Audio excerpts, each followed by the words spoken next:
Boa noite, eu sou Guilherme Macalossi e está começando aqui na RDC TV mais uma edição do Cruzando as Conversas, hoje para debater os desafios políticos que o governo Bolsonaro tem para responder às demandas econômicas que estão se impondo.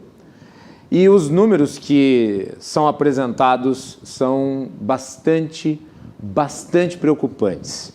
Eu começo a edição deste programa colocando no ar uma tabela que mostra a variação trimestral do PIB brasileiro. E eu peço que a produção mantenha a tabela enquanto eu vou explicando ela.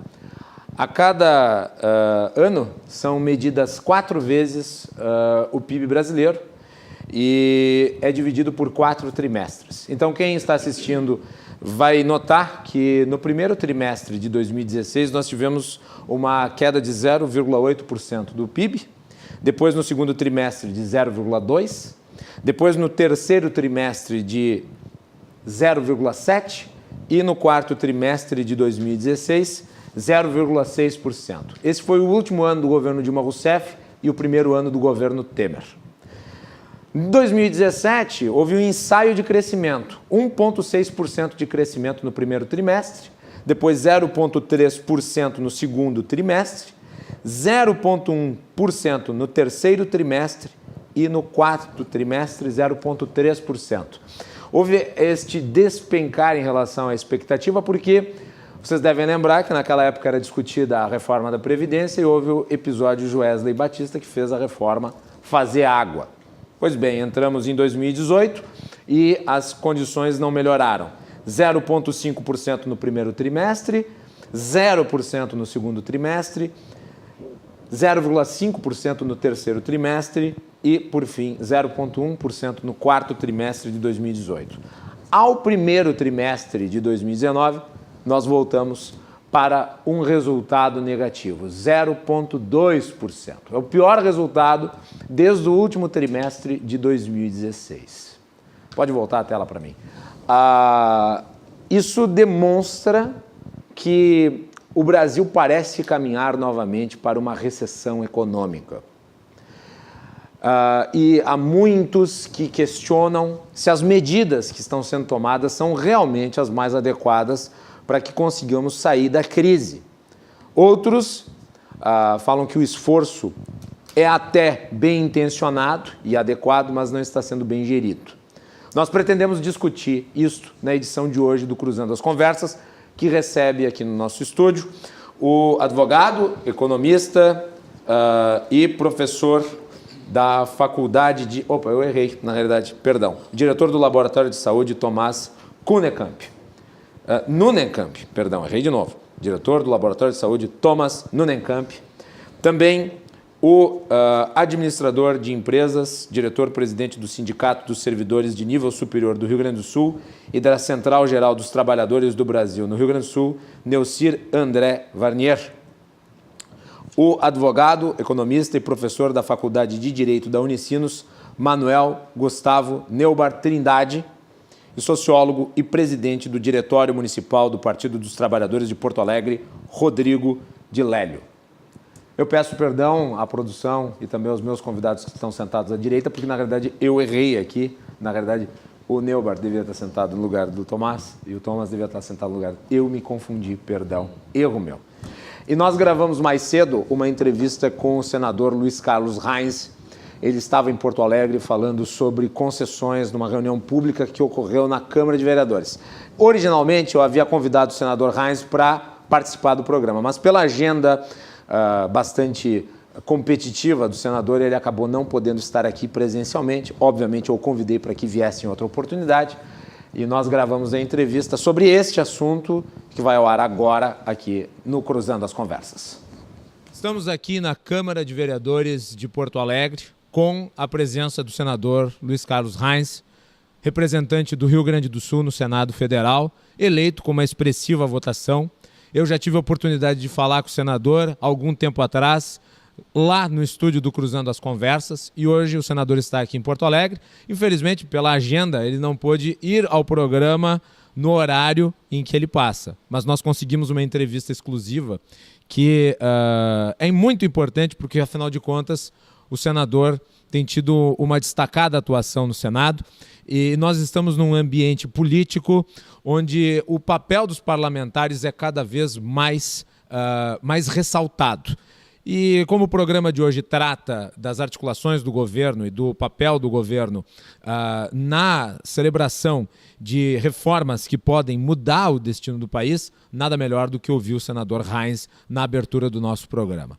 Senador, bem-vindo novamente aqui ao Cruzando as Conversas, dessa vez na Câmara de Vereadores de Porto Alegre. E eu começo lhe perguntando, nesta semana em que nós tivemos uma votação referente à reforma administrativa do Senado, como é que você vem vendo a capacidade do governo de fazer acontecer as reformas que são tão importantes para o país? Primeiro, nós já conversamos no Cruzando as Conversas e conversamos também ainda lá em Bento Gonçalves, acho que foi Farroupilha. Farroupilha, né? Já fui entrevistado por você lá em Farroupilha, ainda quando eu era candidato a governador do Rio Grande do Sul. Então, só corrigindo, são 2 entrevistas e hoje a terceira, com muito prazer. Agora, nós conseguimos aprovar essa medida provisória da reforma administrativa com alguns senões. Existia, por exemplo, a questão do Sérgio Moro ficar ou não com o COAF, foi derrubado isso na Câmara. Mas foi uma estratégia do governo manter assim para não perder a validade da MP, né? Os senadores compreenderam isso. E aí depois, o próprio presidente Bolsonaro encaminha uma carta ao presidente do Senado, Davi Alcolumbre, dizendo que ele, o ministro Onyx e também o ministro Paulo Guedes e o próprio ministro Sérgio Moro já concordavam e pacificaram esse assunto. Então, foi uma solicitação dos 2 ministros, dos 3 ministros, no caso, o Onyx, o Paulo Guedes e o Sérgio Moro, e do próprio presidente da República, que assim ficasse, ok. E foi a forma que ficou, com alguns desdobramentos. Então, para não perder algum detalhe, eu, se fosse votar, votaria o COAF para o Sérgio Moro. Acontece que isso aí nem chegou a ser votado no Senado Federal, porque já estava votado na Câmara, e nós tínhamos um prazo para que essa matéria fosse votada para que não caducasse. O mais importante é a reforma administrativa da forma como ela foi feita, a redução do número de ministérios, a redução do número de cargos de confiança, a redução de gastos do governo federal, para que pudesse gastar mais com saúde, que falta dinheiro, com educação, que falta dinheiro. Ok, então já houve um enxugamento na máquina, isso é importante que o governo Bolsonaro vem fazendo. Mas começa então essas articulações em cima da votação de outras medidas provisórias também importantes, né, que nós estaremos discutindo agora nessa segunda-feira. Tem mais 2, 3 medidas provisórias ainda para votar. O governo começa a se articular um pouco melhor na Câmara, onde é mais complicado o assunto, e depois no Senado Federal as coisas são mais fáceis de se ajustarem. Senador, uma das prioridades do governo é conseguir a suplementação orçamentária para conseguir não desrespeitar a regra de ouro. Acha que ele consegue isso no Congresso? Sim, vai conseguir as suplementações, isso é necessário, precisa, e ela seguramente irá acontecer. Então, a reforma da Previdência está em discussão nesse momento lá na Câmara dos Deputados. Nós acertamos com o secretário Marco Sintra, que é o secretário da Receita Federal, almoçamos ainda na sexta-feira passada com o presidente do Senado, Davi Alcolumbre, que é o mesmo presidente do Congresso Nacional, que inclusive esteve em Porto Alegre no dia de hoje, né? E já sentamos, já discutimos começar uma parte da reforma tributária pelo Senado, uma vez que já estão discutindo agora alguma coisa na Câmara, então alguma parte da reforma tributária. Então a Câmara está envolvida com a reforma da Previdência, nós começaremos a reforma, parte da reforma tributária, e depois mais o projeto do combate à corrupção do nosso ministro Sérgio Moro, e combate também ao crime organizado. Então são 3 projetos importantes que nós queremos, de uma certa forma, dar celeridade pela Câmara e pelo Senado Federal. No caso, com essa resposta que o senhor me dá em relação ao andamento desses 3 projetos, no caso, né? Reforma da Previdência, a reforma tributária e o projeto de lei anticrime do ministro Sérgio Moro. O senhor está dizendo aqui que é possível, ao contrário do que muitos dizem, que vários projetos complexos tenham andamento dentro do Congresso Nacional ao mesmo tempo. Porque eu vi vários na imprensa, inclusive em ambientes políticos, dizendo não, o Congresso está focado na reforma da Previdência e é melhor deixar estes outros assuntos para um segundo momento. Só que daí nós vemos aí, apesar dos indicadores em queda, nós vemos ainda enormes índices de violência no Brasil, e a segurança é uma coisa que é do dia a dia, e ao mesmo tempo a necessidade de nós termos uma reformulação das leis tributárias que são muito pesadas em nosso país. O senhor, então, propugna que possa se discutir tudo ao mesmo tempo, sem confusões dentro do Congresso Nacional? Sim, tanto que nesse almoço da sexta-feira da semana passada, que eu proporcionei que o Marco Sintra, secretário da Receita Federal, e o presidente do Senado, a gente se encontrasse e já traçasse uma estratégia para a votação de parte da reforma tributária. Parte, não é total. Tem questões dos estados que ficarão com os estados. Então, já se também nos próximos dias, nós começaremos também pelo Senado essa discussão dos tributos. Isso é importante. O Brasil precisa disso. A carga tributária é extremamente pesada. O desemprego cresce no país. Nós já tínhamos um grande desemprego que o presidente Bolsonaro herdou, uma dívida faraônica que o Brasil tem hoje nesse momento. Como é que eu tenho que fazer para resolver? Trabalhando mais, resolvendo esses impasses que tem, tanto com a questão previdenciária, também com a questão tributária e também com relação ao crime organizado e à corrupção. Última pergunta. Nós vimos essa semana esses números relativos ao PIB. O primeiro trimestre de 2019 aí com menos 0,2%, pior resultado desde 2016. O senhor acha que com essas medidas pode-se mudar a tendência que tem se visto relativa ao produto interno bruto, que tem sido revisto pelo Boletim Focus, cada atualização para baixo? As expectativas podem mudar novamente, como estavam no início do ano, que eram elevadas, e passaram por uma certa deterioração assim, nos últimos 2 meses? Parte em função da própria instabilidade da votação da reforma da Previdência.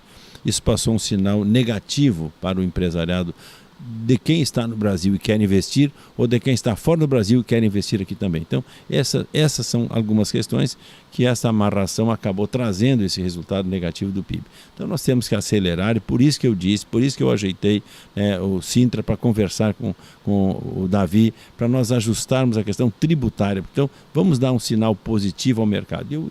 E eu espero que, com tantas coisas boas acontecendo, como nós estivemos discutindo hoje, infraestrutura, através das concessões, são obras importantes que têm que acontecer. Se não, se ficarmos de braço cruzado, o Brasil vai ficando para trás cada vez mais e os resultados do crescimento serão pífios para os próximos meses. Portanto, nós temos que estimular quem queira investir no Brasil, seja um industrial, seja um produtor rural, seja um profissional liberal, seja em qualquer ramo de serviço, entendeu?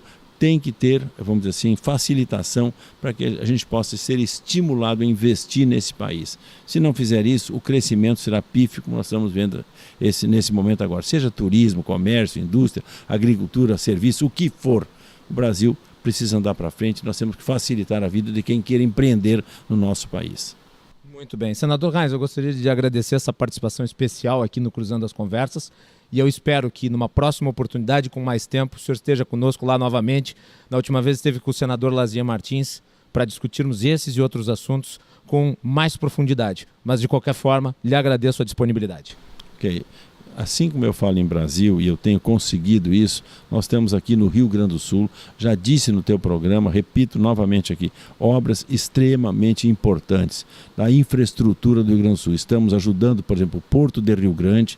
Só uma empresa, Termasa, Tergrasa, ligada às cooperativas gaúchas, já vai investir 500 milhões de reais no Porto de Rio Grande. Estamos trabalhando essa questão para ajudarmos o Porto de Rio Grande, outras tratativas também. Estudamos um porto em Torres, totalmente com dinheiro privado. Estamos procurando reativar as ferrovias que nós temos aqui no nosso Rio Grande do Sul. Estamos focados nessa questão. Debatemos as estradas, como debatemos lá em Bento Gonçalves, na Serra Gaúcha, com 46 municípios. Hoje, toda a região metropolitana e algumas outras regiões ligadas, quem vai à fronteira, aqui a região carbonífera, a região de Lajeado, de Montenegro, debatendo principais temas necessários ao desenvolvimento. Estamos buscando energia também. Nós temos 4 grandes obras na região do Rio Uruguai, 2 obras com a Argentina e 2 obras com Santa Catarina, mais de 4.000 megawatts. Esta semana apresentamos ao Almirante Bento, ministro da Minas e Energia, o primeiro projeto para transformar lixo no Rio Grande do Sul em energia. Apresentamos um projeto, existe um fundo com recursos árabes, fundo árabe, que veio a oferecer recursos para que este projeto saia do papel aqui no Rio Grande do Sul, na região de Panambi e Condor, né, que já tem inclusive a licença prévia, a licença ambiental, para que aconteça. Imagina, esse é o primeiro projeto de lixo, então tem tantas coisas, lixo em energia, lá serão gerados 6 megawatts em 28 municípios, onde Panambi e Condor são âncora desse movimento. Isso vale para todo o Rio Grande do Sul. Então, eu estou falando isso e mostrava ao Almirante Bento nessa semana. Existem essas possibilidades. Então, tem tantas coisas para acontecer, são coisas positivas que podem alavancar o nosso crescimento e levantar a autoestima do povo do nosso Rio Grande e também do Brasil. Muito bem, senador. Muito obrigado. E nós vamos aprofundar isso na próxima oportunidade que o senador estiver aqui no Rio Grande do Sul e tiver um espaço na agenda. Dessa vez não foi possível, mas ele nos cedeu esse momento e vamos voltar para o estúdio com os nossos convidados. E o Guilherme tocou para o Guilherme. O Guilherme está de volta aqui, então, para conduzir o debate não apenas sobre o tema do dia, mas também em relação à entrevista do senador Reins. E para fazer o contraponto, eu passo para o Rodrigo de Lélio, que é o presidente do PT aqui de Porto Alegre. Rodrigo, boa noite, bem-vindo. Bom, então, boa noite, Guilherme, boa noite, colegas debatedores. Prazer estar aqui na RDC TV.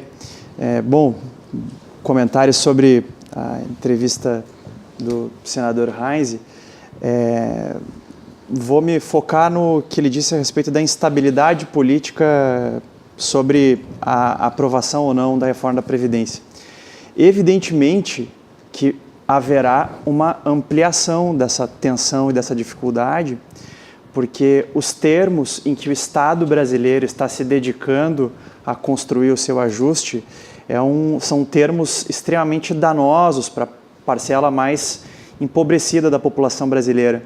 Eu via hoje o conjunto de indicadores da economia brasileira, esse número apavorante do PIB, 0,2%, ainda 0,2%. Suponho que o ano que vem vai ser uma recessão de algo de em torno de 2%, porque boa parte das agências que fazem a estimativa do desempenho econômico brasileiro ainda acreditam que vai haver um crescimento econômico nesse ano na ordem de 1%.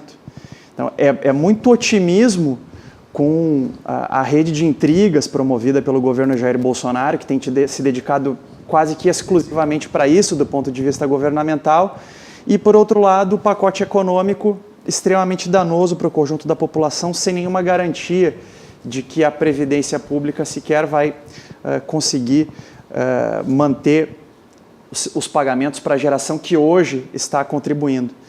Então, é evidentemente que vai continuar esse clima de apreensão da população brasileira e do mercado e, enfim, conjunto da sociedade brasileira.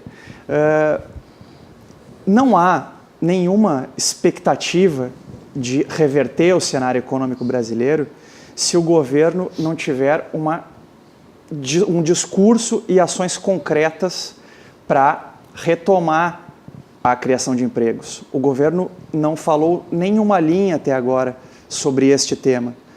As exportações brasileiras, outro dado muito ruim para esse ano, 2% de queda.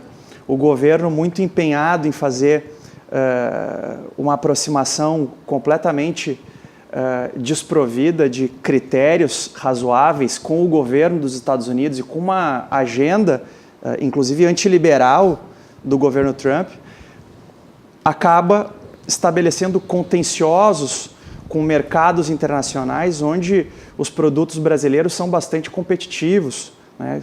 Poderia citar a carne, o próprio minério e a soja com a China. O vice-presidente, general Mourão, acabou de ir à China para tentar acalmar os compradores chineses dos nossos principais produtos, né, dos principais produtos das nossas pautas de exportação. Então, na medida em que não tem um discurso organizado, né, para oferecer sequer para setores expressivos da população brasileira que apoiaram o presidente, imagina, então, perante aqueles que já não votaram no Jair Bolsonaro na eleição do ano passado. O governo criou e voltou a criar, nesta semana, uma nova guerra com os estudantes que, com muita legitimidade, estão ocupando as ruas para criticar, para reverter a política de cortes desempenhada pelo ministro da Educação, e não há nenhum Mas nessa elemento, segunda manifestação nenhuma não teve tanta gente. evidência. Teve menos. Eu não, casualmente, depois do golpe de abril de 2016, se perdeu um pouco o interesse, talvez, em mensurar a dimensão das manifestações. Esta manifestação, que aconteceu na noite de ontem, em mais de uma centena de cidades do Brasil, ela reuniu milhares de pessoas e seguramente vai ter o seu contingente ampliado para o dia 14 de junho, quando está prevista aquela que deverá ser a maior greve geral brasileira do século XXI, porque hoje nós temos um governo com o qual ou nós apresentamos as nossas armas, que é a mobilização, o convencimento das pessoas, e não o discurso de ódio das redes sociais, que é, talvez assim, nós vamos conseguir sensibilizar uma maioria expressiva da população brasileira para repudiar essa política e para, se preciso for, obrigar o governo a deixar de governar para a Bolsa de Valores e perseguir uma política de geração de empregos, que é isso que vai fazer o consumo das famílias voltar a crescer, porque disso depende mais da metade do PIB brasileiro. Muito bem. Dr. Manuel Gustavo Neubart, bem-vindo novamente ao programa, boa noite. Muito obrigado. Suas impressões? Guilherme, também cumprimento os colegas de mesa e a minha manifestação inicial aqui, já adianto, embora muito o colega aqui uma fluência muito grande, já adianto que discordo diametralmente. Penso, e aqui faço uma ressalva, que não tem vinculação política partidária nenhuma. A minha condição, tanto quanto possível, é fazer uma análise dos fatos e das evidências. E parto, então, do princípio que estamos a falar de um governo que mal começou. Quantos meses de governo efetivamente existem? Existe. Então, vamos imaginar que agora estamos a passar ainda uma influência muito grande, efeitos, consequências que já vem há bastante tempo, então, trazendo efeitos nocivos. Tivemos governos marcadamente ideológicos, que trouxeram, então, consequências muito graves, que elas vêm se projetando ao longo do tempo. 5 meses, 6 meses não é nada para uma mudança efetiva em termos de economia. Nós estamos falando absolutamente, isso eu posso dizer, do ponto de vista técnico, apenas em expectativas. Havia uma expectativa muito grande quando houve, então, uma guinada ideológica, especialmente no comando da economia, e isso trouxe, sim, então, muita esperança, e agora, sim, a expectativa vai rareando novamente. Por quê? Porque está se vendo uma resistência muito grande por parte do Congresso em admitir essas mudanças. Claro que nós esperávamos que fosse assim. Eles estão aumentando o preço para as negociações e para admitir as reformas. Vamos lá, se fala aqui, eventualmente, em liberalismo na economia. Nós temos um ministro, que se fala que há um super ministério da economia, então, marcadamente liberal, que está tentando fazer as reformas. E eu digo, já estive em outras oportunidades aqui, nós estamos agora enfrentando uma verdadeira armadilha do crescimento, onde não há um jogo colaborativo. Nós poderíamos analisar a situação pelas lentes da teoria dos jogos. Não há um jogo colaborativo. Me parece aqui que muitas vezes há, inclusive, uma resistência à aceitação de medidas que seriam, inclusive, positivas para o país, eventualmente para que esses resultados positivos não sejam colhidos e possa novamente se voltar a uma ideologia que já existiu, aqui graçou há quase uma década e meia. Vamos lá, vamos pegar algumas evidências da história da economia mais recente.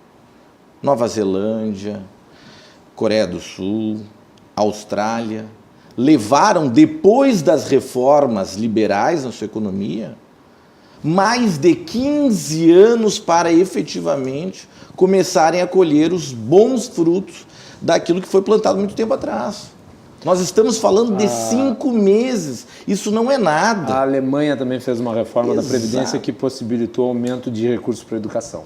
Vou mencionar já que tu citaste os países. E como é que ficou a capitalização lá na Alemanha? Não, só citando o fato de que houve incremento na receita da educação. Então, voltando ao ponto, né?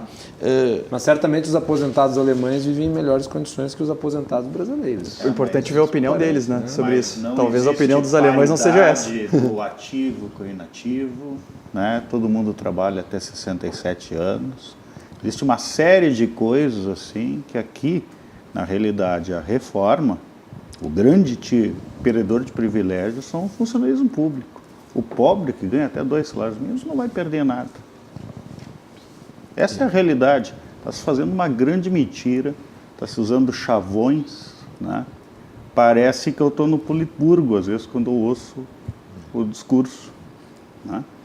Esse discurso está embolorado, acho que a sociedade não quer mais, né? Duvido. Greve sexta-feira, para mim é feriadão, né?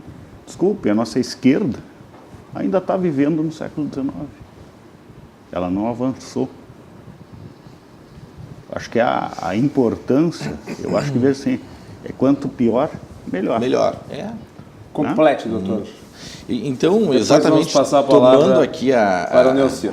exatamente o ponto onde para o Tomás, nós estamos frente a uma armadilha de crescimento.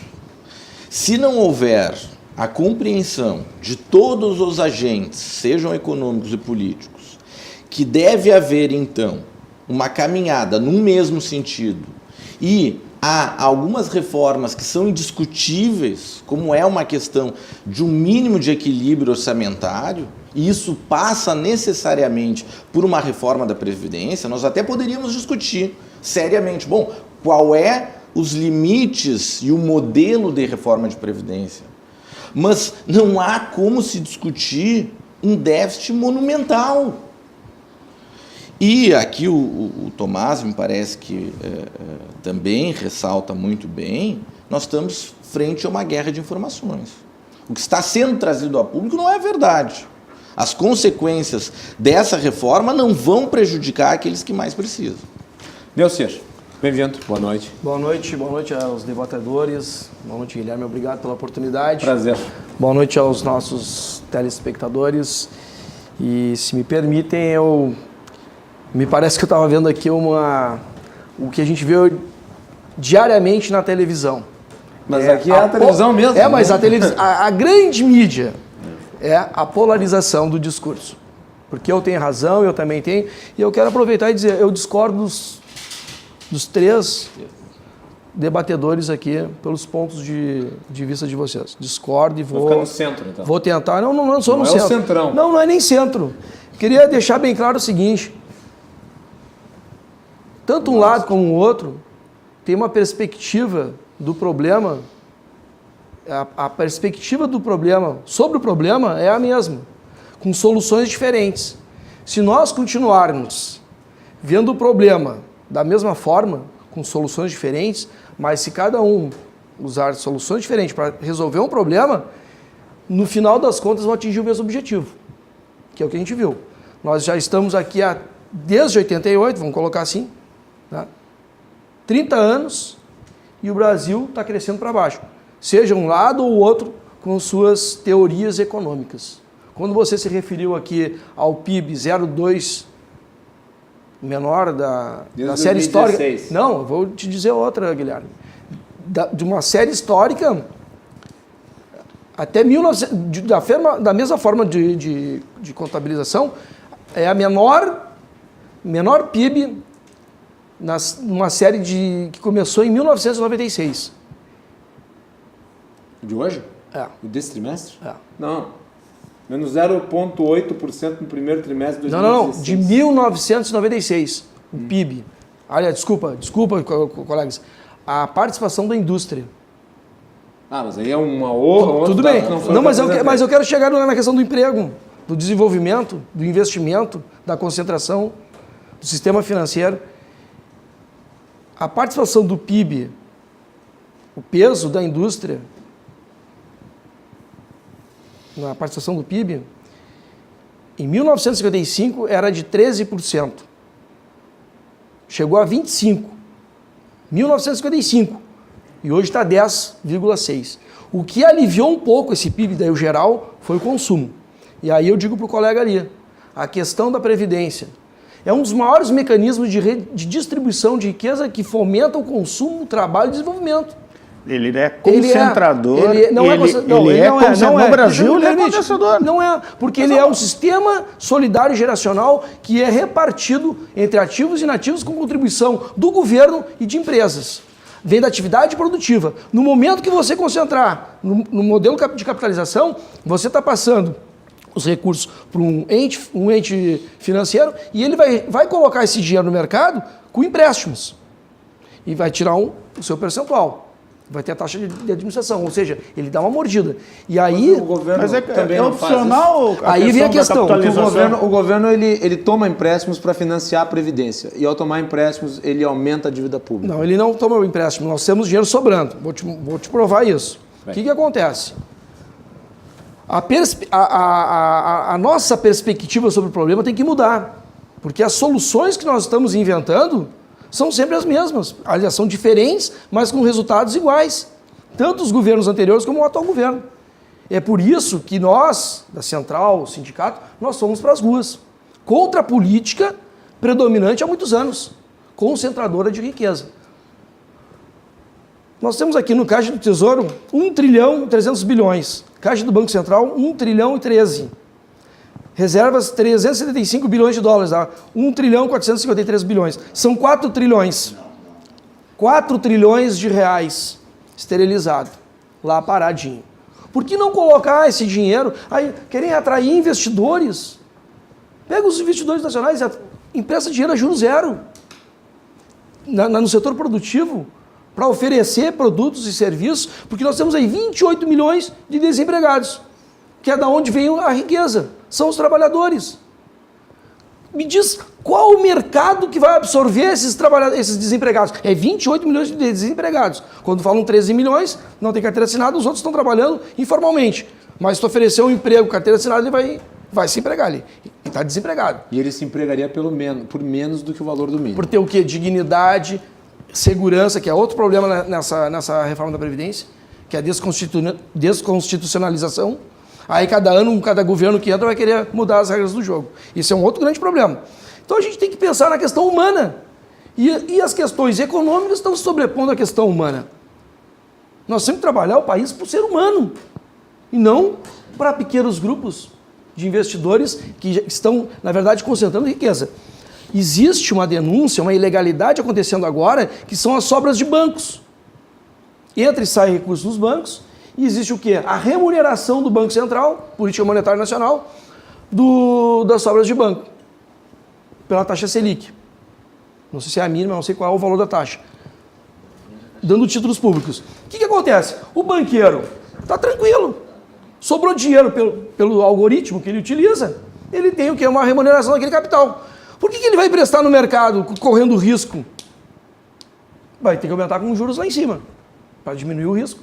Né? Rentabilidade, segurança e liquidez. Mas do jeito que tu colocas, parece que essa política é do atual governo. Não é do atual governo, não é. Eu lhe falei que é de parece, 30 anos que a gente vê isso.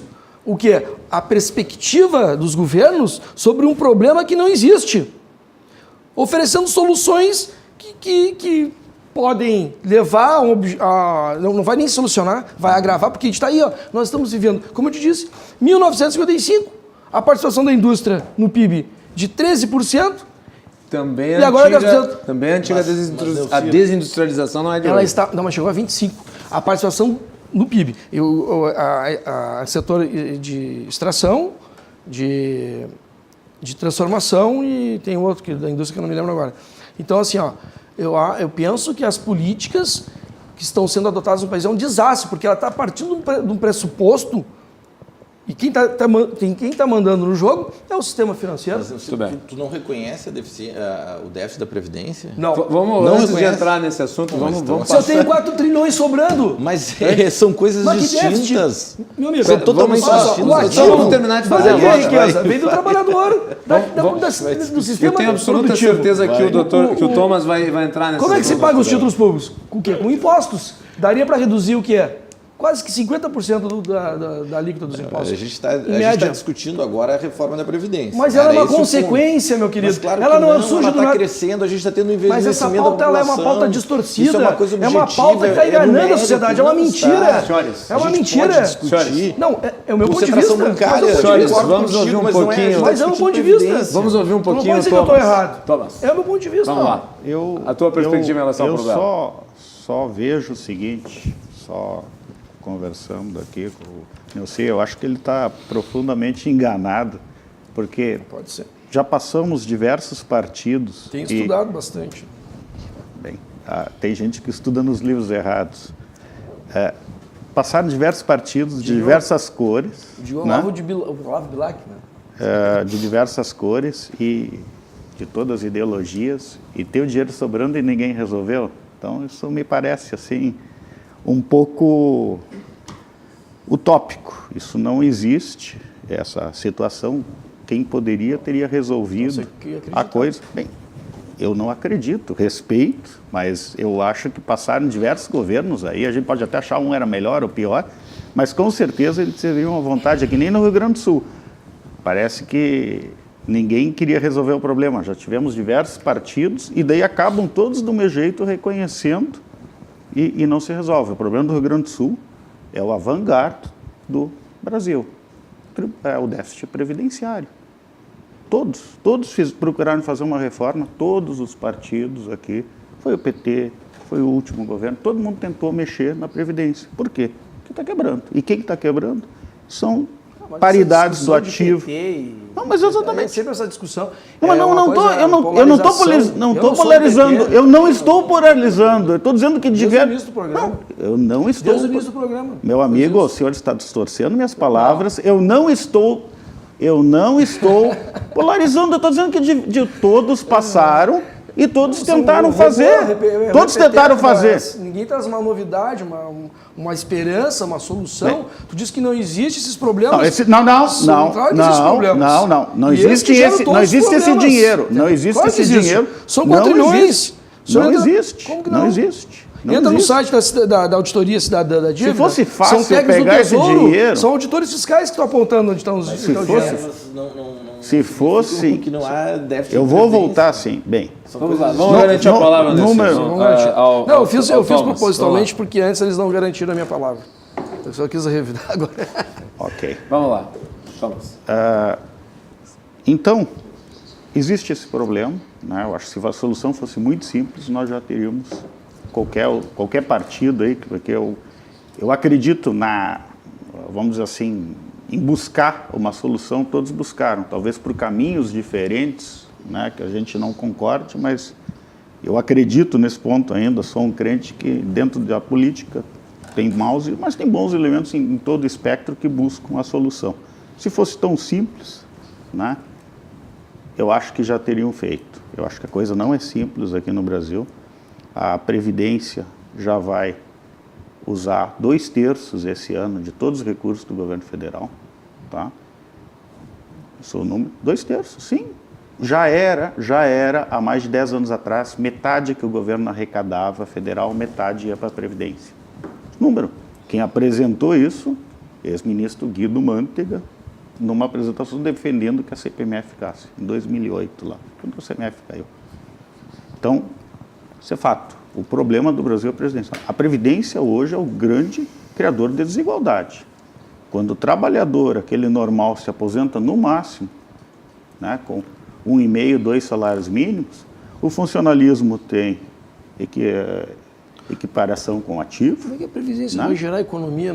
Até hoje ninguém explicou isso. Não, ele não gera economia. Não, ele vai trazer desenvolvimento. Como? Não, ele isso ele é uma coisa incompreensível, uma Bem. incógnita. Ninguém explica isso, tecnicamente.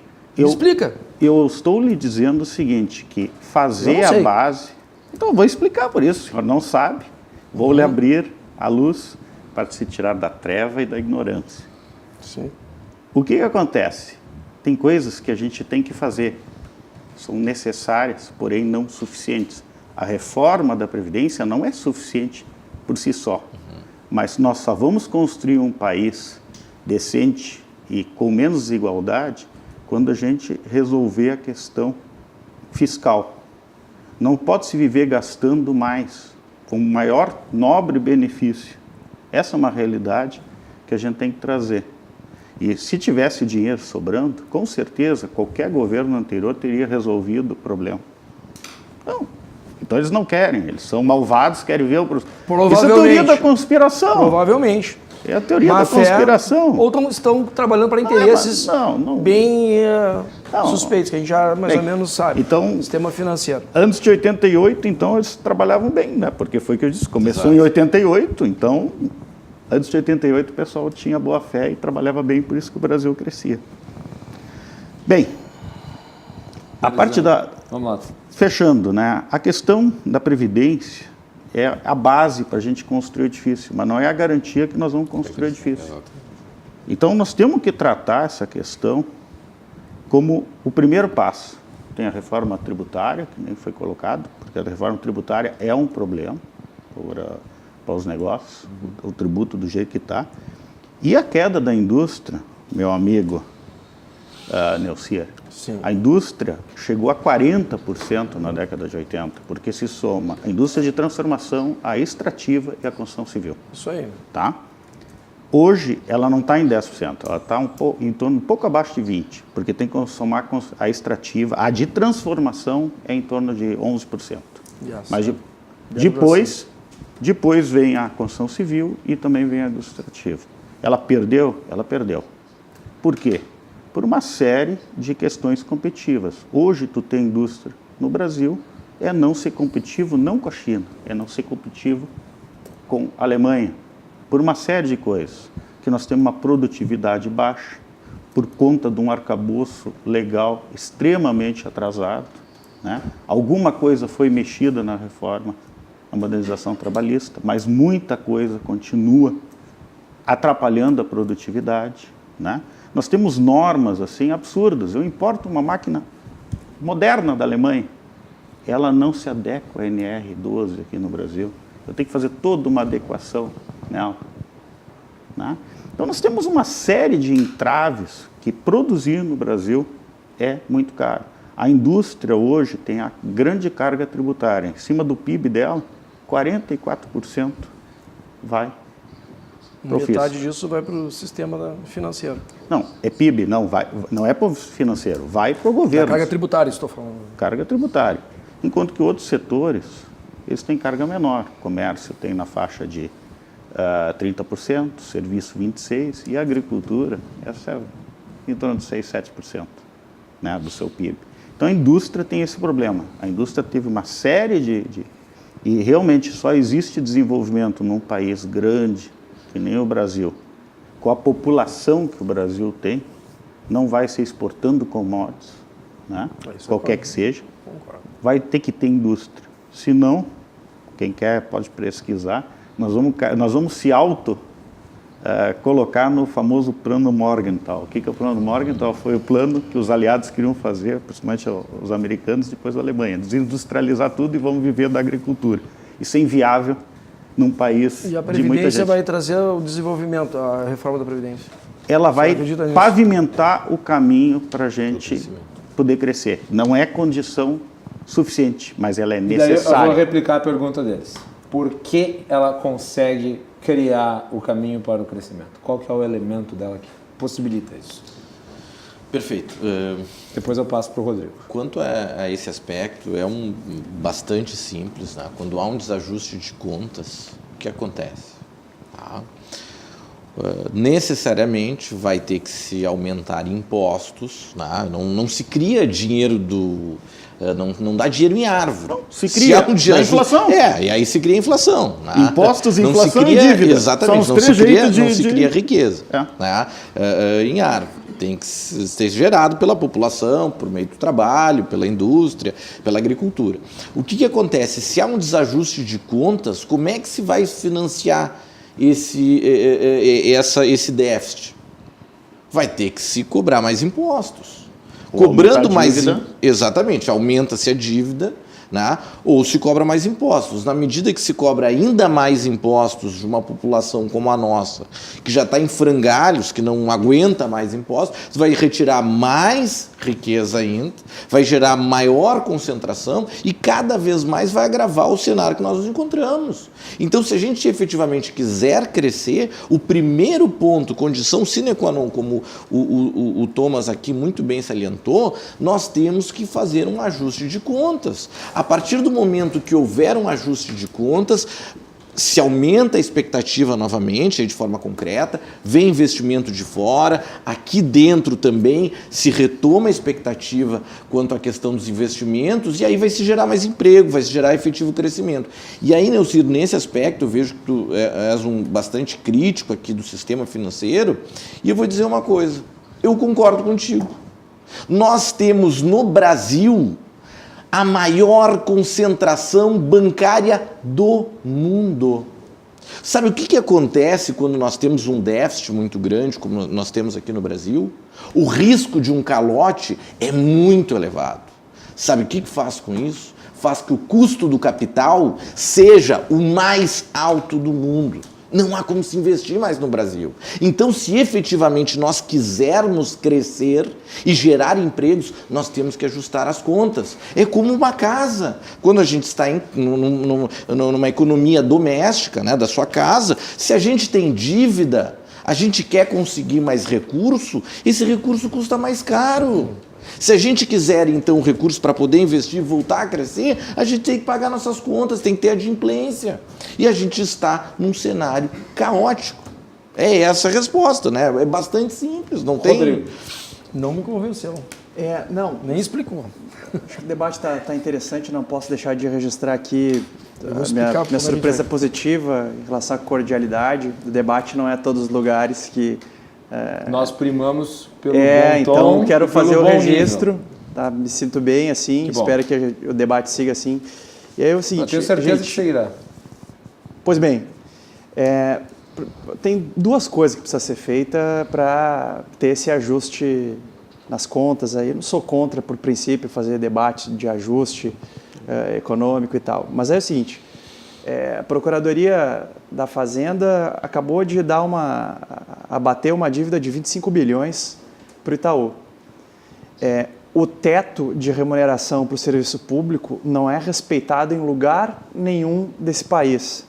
A pergunta que eu faço para vocês que talvez honestamente, eu acho que honestamente estão defendendo a aprovação da reforma da Previdência, por que não criar uma frente política e social no país para combater esses privilégios? Porque quando se fala em privilégios do Brasil, não é o subsídio ao gás de cozinha para o pobre miserável poder... Isso é uma fração infinitesimal do PIB. A política social, a política social de renda é pequena. Mas essa PIB. política social, eu gostaria de dizer, bem, ela todo ano ela é avaliada se cabe no orçamento. E aí eu quero fazer um diálogo com o senhor, objetivamente.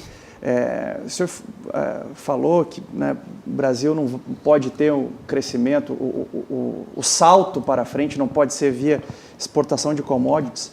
O exemplo que vocês trouxeram aqui da Austrália é de um país que vive de balança comercial sustentada com exportação de commodities. Esse número eu posso trazer depois. Tem um pouquinho de serviços que exporta ali para o Sudeste Asiático, mas a competição ali é desleal com Singapura, Japão e Coreia do Sul. Bom, utilizar a Coreia do Sul como exemplo para o grande salto é só se nós cumprir as promessas do Bolsonaro, fechando o Congresso, criando lei marcial, impedindo a população e os estudantes e os trabalhadores em especial, né, de não se manifestar. Então, o que nós temos que, primeiro, criar um acordo entre nós é que precisa ter uma via brasileira para a superação dessa crise. E aí, eu gosto da ideia de discutir sobre fatos e evidências, Guilherme. Tá?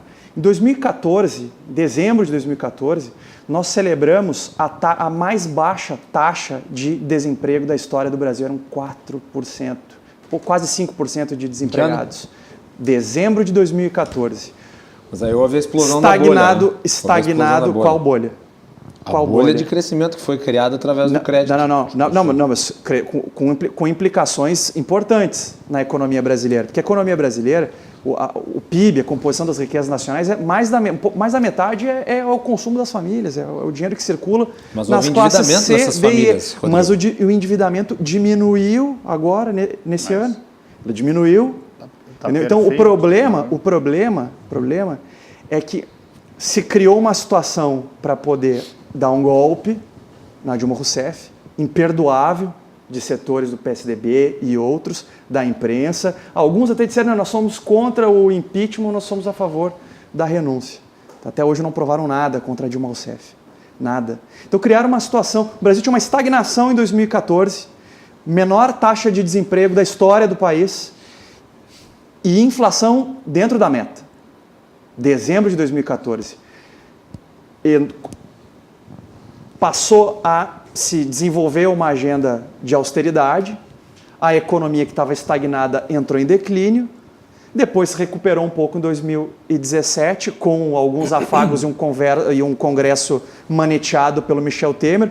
O colega, o professor Manuel, falou aqui sobre o preço do Centrão. O preço está dado, é 10 milhões de reais para cada deputado dissolver na sua base para aprovar a reforma da Previdência, que vai criar, aí sim, uma insegurança para uma geração de trabalhadores que está aí com 10, 12, é o meu caso, 10, 12 anos de contribuição e não sabe se o regime de transição vai ser suficiente para garantir 10, 15, eu espero que sejam uns 30 anos de aposentadoria. Eu não pretendo me aposentar, eu acho que nós temos mais ou menos a mesma faixa. Eu espero que não, mas agora eu vejo o meu pai, trabalhador da indústria química, apavorado, porque ele está inseguro com a previdência dele e a dos 3 filhos dele que começaram agora e que talvez não vão ter o direito que ele vai passar a gozar agora de uma previdência. Então, se não tiver crescimento econômico, o problema da previdência sempre teve. Eu discordo aqui do colega, achei curiosa a interpretação de que sobra dinheiro. É evidente que não sobra aqui, não sobra nos Estados Unidos. Aliás, falando nos exemplos que buscam para comparar a economia brasileira, nenhum desses grandes países aí tem um endividamento menor do que o Brasil. O endividamento brasileiro, que diminuiu no período Lula e Dilma pela metade, aumentou um pouco ali depois da chegada da crise com mais força em 2015, 2016. Inclusive a dívida pública? A dívida pública. Ela diminuiu durante o governo do PT? Ela, mas a dívida interna, a dívida externa que diminuiu. Vou te dar o dado. A dívida pública em 2002 era mais de 50% do PIB. A dívida pública ali 2012, 2013, 2014 era 34, 35, com uma perspectiva de crescimento. Agora ela voltou a crescer de novo e criando problemas. Mas agora este não é o principal problema, porque a dívida pública ela serve para tu fortalecer a posição do governo, que é quem age numa perspectiva anticíclica, num processo de queda da atividade econômica ou de uma crise global como nós vivemos hoje. Então, se criou um cataciclismo com a Dilma Rousseff e o ambiente econômico depois, a despeito da aprovação da reforma da Previdência, Guilherme, insisto nisso, todo o discurso, todo esse arsenal de memes, né, porque na sua grande maioria são memes, mentiras, mas grande parte dessas sentenças sobre ambiente, produtividade, eficiência, já foram versadas para convencer o povo de que tinha que fazer a reforma trabalhista. E o mesmo está acontecendo agora com a reforma da Previdência. O que os estudantes, os trabalhadores estão querendo apresentar para o cidadão que está em casa é que ou nós apresentamos uma barreira para este governo, ou então ele vai passar por cima dos nossos sonhos e a próxima geração não vai conseguir usufruir de 5 anos de benefício previdenciário. Qual que é a proposta da esquerda? Porque a esquerda fala que o dinheiro existe e que ele está sendo utilizado para pagar os banqueiros. Sim. Que está sendo utilizado para... Não, mas isso não apenas no seu ponto de vista. Muitos na esquerda dizem isso. Né? Vamos pagar... o Brasil está financiando o mercado financeiro, está aí pagando juros da dívida Mas eu não consigo compreender esse argumento, e eu faço assim de peito aberto, porque eu sou uma pessoa que não esconde o que pensa, eu sou muito honesto, eu tento distribuir o tempo igual, mas eu tenho as minhas posições, e eu acho que fica patente para o telespectador e para os dois debatedores mais à esquerda que eu tenho um posicionamento pró-reforma. Mas eu não compreendo um fator, é o seguinte, não se confunde, a esquerda não costuma confundir rolagem de dívida com pagamento de dívida, porque o Brasil estabelece o critério do seu próprio pagamento através da taxa de juros. Exato. Ao estabelecer o critério do pagamento da taxa de juros, ele vai atualizando os títulos da dívida pública, de modo que este pagamento, que todos falam que são bilhões de dólares, que saem do Brasil em asas e vão cair lá no bolso dos financiadores internacionais, na realidade ele é empurrado com a barriga, não é pago para ninguém. Depois do intervalo, eu gostaria de ouvir vocês a respeito disso. Tá bem? Ótimo. Então tá. Vamos fazer o intervalo e nós voltamos em seguida. Eu vou passar na volta a palavra para o Nelcir para ele responder um pouco sobre isso, porque quem tocou no assunto foi ele. Voltamos em seguida.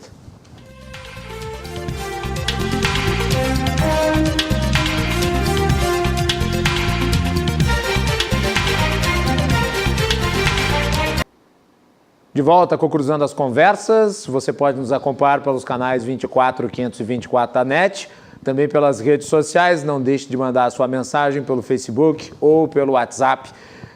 As duas opções estão passando aí na sua tela. Se você mandar a mensagem pelo Facebook, ela vai passar aqui embaixo. Se você mandar a mensagem pelo WhatsApp, nós vamos lê-la aqui dentro das possibilidades do programa. Já temos várias mensagens aqui do nosso público. E eu volto, dando a palavra para o Nelcir, a quem eu provoquei aqui. Claro que os quatro poderão falar a respeito, mas eu fiz uma provocação no fim do primeiro bloco, porque eu realmente não compreendo o posicionamento da esquerda, eu não sei qual que é a solução que a esquerda apresenta. É crédito? Quer dizer, crédito, na minha avaliação, gerou a bolha. A bolha estourou, gerou a crise. Quer dizer, a receita da solução é o que gerou o caos? Vamos lá, Nelcir, tenta me responder essa pergunta. Vamos lá. Claro que essa tua pergunta tu colocaste É uma assim, pergunta a com posicionamento, esquerda e mas a direita. me refute. E até eu quero dizer que eu escutei dos colegas até posicionamentos que me parecem de esquerda, entendeu? Querendo Essa eu não consegui Não, mas identificar. eu consegui perceber. Então, eu gostaria de falar sobre política. A política é predominante no país. Né? E ver, porque eu penso que a gente está procurando o quê? Economizar no cafezinho. E não atacando os verdadeiros problemas que geram todos os problemas do nosso país. E aí, tu fizeste umas perguntas, são 3 perguntas aqui, penso que ou é má fé, ou são governos que governam mais para poucos interesses, ou falta de competência, não sei. Os índices econômicos, as variações, elas são medidas ao longo de períodos, 30 anos, todos os meses, todos os anos. E nós tivemos emprego, alto índice de desemprego, empregabilidade, PIB baixo, PIB alto, e assim foi, até um determinado momento, vamos colocar ali até 2016, vamos pegar 30 anos para trás. Só que a Previdência, só que as leis trabalhistas, a CLT, ela era constante. Então, nós tivemos um discurso que antecedeu a reforma da Previdência, e isso eu olho com muita desconfiança, que todos os canais, todas as mídias, todos os analistas de economia diziam que não, isso vai trazer um alento de solução para o nosso país. No entanto, só se agravou o problema no Brasil. 20 milhões de desempregados. Então a gente tem que ter cuidado com esses discursos. 20 milhões por causa da recessão que a gente está vivendo, não é por causa da reforma trabalhista. Mas como eu te disse anteriormente, a crise nós estamos criando, porque no momento tem recursos sobrando nos ingressos e saídas de banco, e o Banco Central está remunerando esse capital. É um capital que não vai para o investimento ou para quem quiser investir. As pessoas querem atrair investidores, sendo que tu tem 28 milhões de miseráveis, que é o colchão que puxa os salários para baixo, os salários que roda a economia, que gera consumo e produção. Só uma questãozinha, um parênteses que o colega aqui me falou dos privilégios do serviço público, a gente tem que tem que observar os dados, né?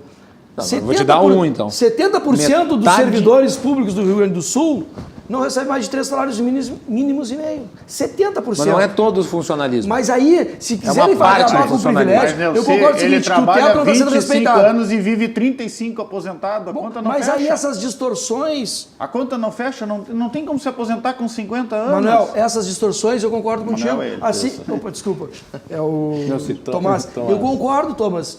Distorções nós temos que atacá-las, resolvê-las. Agora, dar um tiro de canhão, né, que eu acho que vai prejudicar a nossa economia. A reforma da Previdência, vocês não me convenceram que ela vai trazer um alento. Até porque é o seguinte, se nós passarmos para o regime de capitalização, Mas tá? nós não estamos... Isso é Se opcional. nós passarmos, tá? Quem é que vai pagar a conta dos aposentados que já estão aí agora e que vão se aposentar pelo regime de repartição geracional? Para o nosso telespectador entender, não vai ter mais uma parcela de contribuição para o sistema de repartição, que são os que vão fazer o quê? Uma economia, uma conta escritural lá, que não virá para pagar os aposentados atuais. Então, faltará recurso. E o que vai acontecer? O Tesouro vai ter que bancar. E aí vão dizer o seguinte, essas pessoas são privilegiadas, vão ter que fazer uma outra reforma da Previdência, ou congelar salários. Eu queria só responder uma questão de golpe, vou ser bem polêmico mesmo. O colega já falou umas 5 vezes de golpes aqui.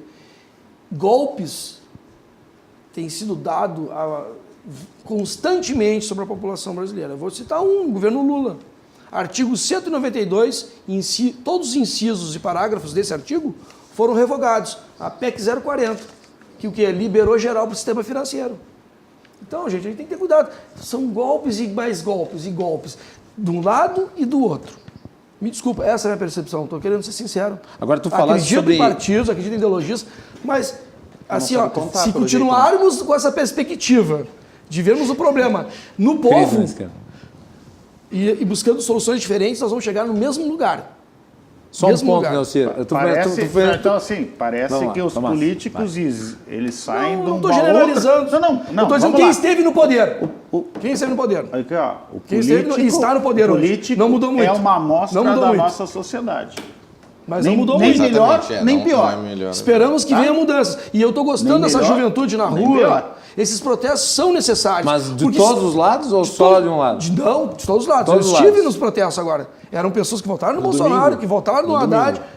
Não, eu estive agora no dia 30. E no E domingo? no de domingo, não. Não, domingo não, porque foi chamado por um representante de uma política predominante, que é a mesma dos anteriores. Não, Como é que eu não vou tinha- ir? No domingo não tinha, olha, Guilherme, não tinha bandeira política. Tomás, Eu Não, queria tinha bandeira voltar, assim, só Mas a política numa questão... é fundamental para Agora, nós durante a podermos semana, evoluir. a gente viu bandeiras de partidos. Mas- No domingo não Mas tinha. o papel do partido é esse. Nós estamos no sistema eu democrático. vou discordar um representativo. pouco do Manuel. Eu vi muito, eu não estava nas manifestações, que não é meu papel estar em manifestação nenhuma, é cobrir manifestações. Mas eu vi muito número 17, camisa do Bolsonaro e tal. Claro que havia um componente partidário nessas, em Mas É particular. que estão Mas, tentando Guilherme, polarizar. Guilherme, Esse é o problema do qual é o país. partido? O Brasil está Qual é polarizado. o partido Bolsonaro? Não, eu não estou. O partido do Bolsonaro é o PSL. Não estou Mas polarizado. não errado, existe esse não. partido. Esse partido não existe. Não, Na- o PSL não é um na partido, é um realidade, grupo de WhatsApp. É uma vontade de mudança, não é um Esse partido. sistema de dívida, eu fiz a Guilherme. pergunta, eu não respondi. Qual é o tamanho do PCL? O A- PCL não existe. a sistema- O PCL não o- existe. Vamos 54 falar. E essa dívida, na Vamos verdade, falar é a um verdade. sistema Sim, de se criou dívida. quando? Vamos E cuidar o que para a gente, cada um não falar consigo aqui, vamos ordenar. o que a gente defende, Depois eu quero passar pro o grupo Thomas. de pessoas que eu Vamos lá. frequento, que a gente tem que fazer uma auditoria na dívida. Nós temos que ir com profundidade. Mas isso é antigo. Antigo. Isso é Mas nunca foi feito. antiquado. Mas agora, porque é não foi inviável. feito, não vale. Mas é inviável, Nelcir. Porque é são- inviável, ninguém fez, nem os governos de São esquerda 40, fizeram. mas vão fazer, o povo tem que fazer. Por que nenhum candidato toca nesse assunto? É 40% do orçamento da União. Desses 40%, tem ali uns 20%. Tá falando da que é pra- rolagem? É Sim, rolagem. A rolagem da dívida do governo. Exatamente. Não, porque ele não pega dinheiro, ele não toma dinheiro. Mas não é, o governo não deve para agentes financeiros internacionais, ele deve para si Eu mesmo. estou falando e pra internacional. população. Os banqueiros nacionais. Entendeu? Porque eles capturam recursos e tem que colocar em um lugar para render. Não, Vai lá, agora, Eles são Tomás, diferentes. depois o Rodrigo. E o governo está Vamos lá. financiando isso. A grosso, Vamos lá. a grosso O povo modo, está financiando isso. Os grosso- impostos estão financiando. a grosso Aí tu falou assim modo- de violência, de crime, de falta de saúde. Por quê? Porque cada vez mais, de um lado do orçamento, é enxugado. Ah, o Estado mínimo. Que Estado mínimo? Já estamos no Estado micro. Não tem mais serviço. Eu duvido o mercado, e eu vou dizer uma coisa para vocês. Só tem pagamento para aposentado. O mercado... É isso que nós estamos chegando. mercado- Nós vamos chegar no estado mínimo. Nós vamos chegar no estado si, mínimo. sozinho, Todo orçamento não vai é absorver pagar esses 28 milhões. Isso nós teríamos... Mas isso que tu estás- isso que tu estás essencial falando- a intervenção do Estado. Essa tua fala aí Depois de que... podemos pensar. Essa tua Por isso fala... que as privatizações é um equívoco. Porque tu vai vender uma empresa que já está funcionando. Tu pode administrar melhor, fazer uma boa administração e o quê? Gerar emprego, renda, distribuir. E não concentrar. quem Se gera tu emprego é o vender, tu mercado. concentra na mão dos acionistas. Então o que acontece? É menos recurso para o povo. Esse Esse é o problema, é Tomás, concentração de riqueza vamos lá, nas Tomás. mãos Vou colocar de alguns poucos. pontos. Vamos lá, Tomás, pra Administrar fazer a uma... roda girar. Quem vai administrar Eu sou as administrador, me estatais? contrata. Não, mas infelizmente são os políticos que vão. Bom, Então nós vamos temos que mudar acreditar. os políticos. Nós vamos acreditar que de repente vai descer do céu algum anjo e vai administrar bem. O Brasil está nas nossas mãos.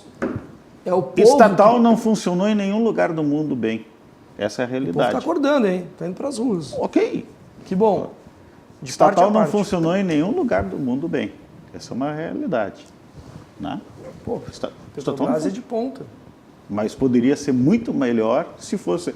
Isso, olha que o Rockefeller falou há 120. Qual é o melhor negócio do mundo? Uma refinaria bem administrada. Qual é o segundo melhor negócio do mundo? Uma refinaria mal administrada. Tá aí a Petrobras. Tu só parafrasaste o Rockefeller. Mas é né? isso. Então ela pode ser muito melhor. Mas a gente não está visando lucro, nós temos que visar o bem-estar humano.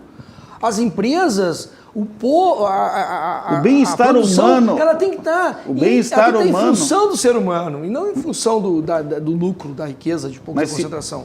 Senão, Isso- a isso gente é não, falácia, nunca isso vai, é falácia. a gente vai acabar com essa desigualdade. isso é Tu uma não pode ficar utopia, isso é indiferente, total, isso aí já indiferente tá com as pessoas. ultrapassado, Olha, tem meu filho. gente dormindo na rua. Mas eu sirvo Sem a mínima justamente dignidade. por uma Nós política temos mais que- de 5 mil servidores públicos no estado do Rio Grande do Sul ganhando menos de um salário mínimo. Você sabia disso? R$600. Neucir, mas então para onde é que Isso é vai absurdo, cara. o orçamento público? O Estado não onde cumpre a vai? lei. Só que nós gastamos Vai pra onde? Corre pelo 78% rabo? já. É. Mas a tua conta não fecha, não é lógico. Claro que fecha. Vamos atacar Não, esses mas, pontos que eu Neucir, falei aqui. A gente compromete quase todo o 78 orçamento público com funcionalismo. Mas isso aí não tem Mas lógica. para Tá como é dizendo que uma coisa que funciona não o tem serviço público? lógica. Com funcionários.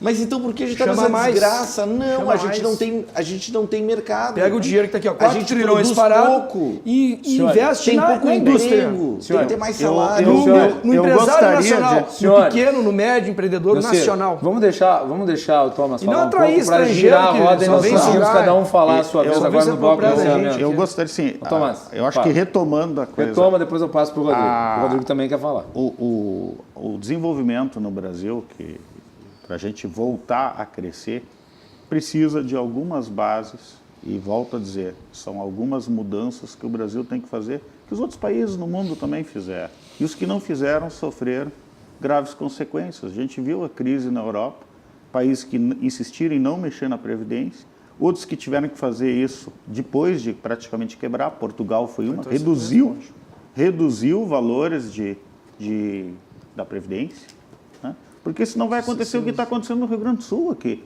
Daqui a pouco não vai caber as 13 folhas no ano, vai se pagar 10, vai se pagar 11. Isso é opção do governo.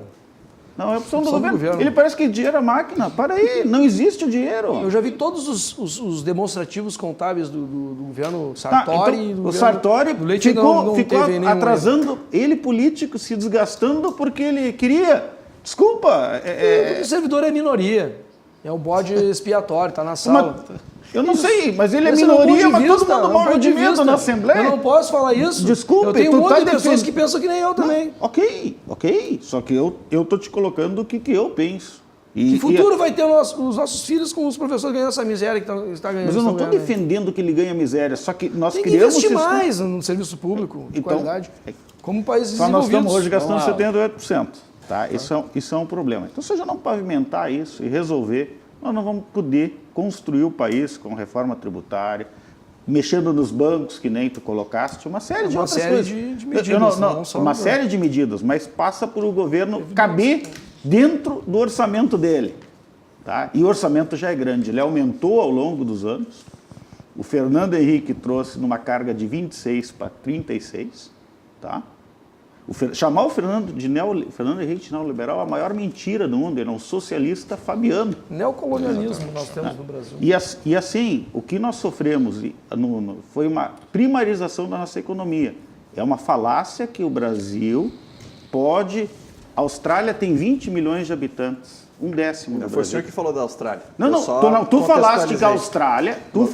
Você foi o primeiro a falar sobre... Eu falei... Ou o Manuel, eu falei isso. Eu não falei Austrália. Então, o que acontece? Países que vivem de commodities são países que têm uma população pequena. Austrália, Nova Zelândia, Noruega, Chile, que conseguem exportar de 3 mil a 6 mil dólares per capita. Quanto o Brasil exporta? 500 dólares. A balança comercial está negativa. Não, a balança comercial está positiva, a balança de pagamentos está negativa. É outra coisa, não vamos confundir. O Brasil exporta bastante, mas exporta 500 dólares per capita, tá? Para chegar a nível, por exemplo, do Chile teria que exportar 6 vezes mais. Daí eu pergunto, existe mercado no mundo para absorver todas as commodities? Não, tem mercado interno. Mas latente. Para 28 milhões de pessoas. Daí assim, eu só... Não, está desconsiderando os brasileiros. Não, peraí, eu estou falando de commodity, Neuci. Mas, por favor, eu não vou comer valor, só porque... Vamos agregar valor. Tá, mas eu estou falando de exportação de commodities. Eu estou dizendo que esse modelo não serve. Só isso. Eu estou dizendo que esse modelo, não estou dizendo que o esforço feito pelo agronegócio não é válido. Só que ele não é capaz de nos levar ao nível de desenvolvimento. Tá? Não existe país com 200 milhões. O país que chega mais perto em população do Brasil é a Rússia, que tem 140 milhões e exporta 1.800 dólares. Tá? Mas tem a Sibéria, tem tudo petróleo, uma série de... Então, é um modelo que a gente não consegue trazer um nível de riqueza. Então, nós precisamos da indústria... Eu acho, só que assim, não é a todo custo. Nós vamos ter que achar... 4 trilhões sobrando Tomás, ali, ó. Nós temos 4 minutos e eu gostaria que o Rodrigo e o Manuel ainda falassem nesse bloco. Eu gostaria que o Rodrigo falasse, que eu sei que ele está ansioso para ter a palavra. Não, até que nem tanto. Mas a questão anterior, né? O que é a rolagem, o que é rolagem de dívida, o que é pagamento de dívida. Vou dar 2 exemplos do que é uma rolagem de dívida e extremamente nociva para o povo, tá?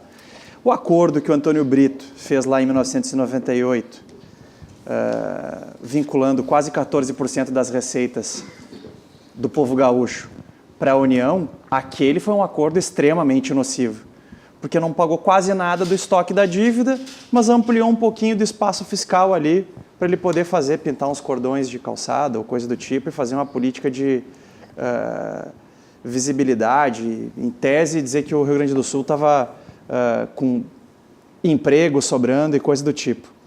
Outra proposta de rolagem de dívida extremamente nociva, com consequências na prestação dos serviços públicos em especial, é a adesão ao regime de recuperação fiscal aqui no Rio Grande do Sul, que vai provavelmente custar escola aberta no Rio Grande do Sul, posto de saúde, porque não tem como manter a prestação de serviços públicos já precária se nós atender às demandas do governo federal agora com o Bolsonaro, porque eles vão querer tirar todos os principais vetores com o qual o Estado intervém na economia, gerando um movimento anticíclico que é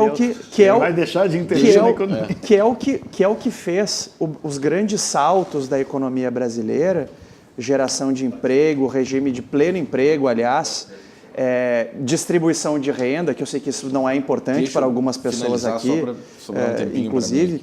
Então, assim, gente, outra coisa, combater os privilégios. Os principais devedores da Previdência, Varig, JBS e Bradesco. São empresas... Massa falida. Mas faliu e deixou uma dívida imensa, né? É difícil de cobrar. Pois é. Mas então, as principais... O que eu quero dizer para o telespectador e passar a palavra para o Manuel é que os principais devedores da Previdência no Brasil são empresas privadas, não são empresas públicas. E o debate sobre privado, estatal, parceria público-privado, eu posso vir outra hora aqui para fazer o debate. Com certeza será convidado para isso, Rodrigo. Manuel, perfeito. Por último, para encerrar. Qual é a câmera que eu estou? Tu tá, daqui a pouco se define a câmera. Tá. Por enquanto, tu está na câmera geral, de cima. O que nós estamos aí, eu repito, Agora está nessa. Eu sustento que nós estamos... A minha tese é que nós estamos em uma armadilha de crescimento. Nós temos algumas propostas, e aí eu concordo com o Thomas, nós estamos discutindo coisas óbvias, tendo que dizer o óbvio, discutindo fatos concretos, objetivos, ainda um discurso totalmente ultrapassado, parece conversa de louco. E o que acontece? A oposição e outras pessoas, por completo desconhecimento, estão a sabotar as tentativas de reformas que são necessárias para a gente voltar a crescer. Então, digo aqui, o colega, o Rodrigo, muito bem falou sobre a questão dos devedores da Previdência, que são da iniciativa privada. Nem de perto, isso é numérico, virá a suprir o déficit que nós temos. Esse déficit é crescente e tem que ser enfrentado. O Tomás aqui muito bem levantou, e não passa só pelo déficit da Previdência. Logo em seguida, nós temos que passar por uma reforma fiscal. Mas, Neucir, durante 15 anos os bancos cresceram e cresceram muito. Nós temos um maior número de concentração bancária do mundo. Nós temos que fazer as reformas para voltar a crescer. Senão, não há como mudar. E a oposição não pode mais sabotar. Déficit foi um termo Temos que encerrar, porque nós estamos com déficit de tempo. criado em 2000 sexta-feira. Gostaria de agradecer a todos os que participaram do debate hoje. Foi muito produtivo, claro que com as discordâncias de sempre, mas um debate de excelente nível para uma sexta-feira. Eu gostaria de agradecer ao Manuel Gustavo Neubar Trindade, ao Neucir André Varnier, ao Thomas Nunenkamp e também ao Rodrigo de Lélio por esse debate, e aproveitar a oportunidade para agradecer ao nosso público pelas mensagens. Por exemplo, nós recebemos uma mensagem aqui dizendo: Guilherme, você é um danado, você não lê as mensagens. Ontem não leu, mas eu devo de ser bastante honesto, porque eu sempre falo o seguinte: eu vou ler as mensagens dentro das nossas possibilidades. E aqui chegou uma porrada de mensagens e não vai dar para ler, eu sinto muito. Mas obrigado a todos que contribuíram. E só para terminar, nesse domingo, não esqueçam de assistir aqui na RDC TV uma grande transmissão da 36ª Maratona Internacional Porto Alegre, Unimed, a partir das 6h30 da manhã, narração do Paulo Brito, entrevistas ao vivo com os maratonistas, comentários do Ribeiro Neto e, é claro, toda a equipe da RDC. Boa noite, bom final de semana, voltamos segunda-feira e até mais.